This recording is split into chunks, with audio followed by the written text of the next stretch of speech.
ጠላት አሁን አማራጭ የለውም። እጁ ስለተመታ ይለቃል በረከትን። ሲሞን ተወጋ ዛሬ።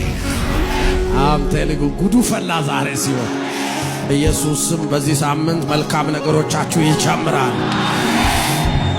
በእነዚህ ወራቶች መልካም ነገሮችን ታላችሁ። ሰዎች ታዘው የቤት ዕቃ ያመጡላችኋል። ሰዎች ታዘው ቤት ያመጡላችኋል። ሰዎች ታዘው የሚያስፈልጋችሁን ነገር ሁሉ ያመጡላችኋል። ሲሞኖች ሁሉ ተወግተዋል ዛሬ። ፋይናንስህን፣ ቢዝነስህን፣ ነገርህን የሚያኮላሹ መንፈሶች፣ የሚሰብሩ የሚያበላሹ ነገሮች፣ ወደ አንተ መምጣት ያለበት ነገር እንዳይመጣ የሚያደርጉ እጆች ዛሬ በመንፈስ ቅዱስ እሳት ተወግተዋል። ኦ ፋዘር ቴንክ ዩ።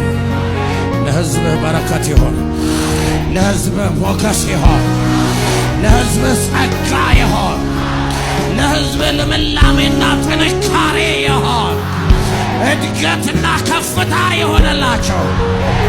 ኦ ታንክ ዩ ጂሰስ። መልካም ነገሮች መጡልሽ። መጽሐፍ ሲናገር ለጻድቁ መልካም ነገር ይሆንልሃል በሎት ይላል። መልካም ነገር ሆኖልሃል ዛሬ። መልካም ነገር ሆኖልሻል ዛሬ። መልካም ነገር ሆኖላችኋል ዛሬ።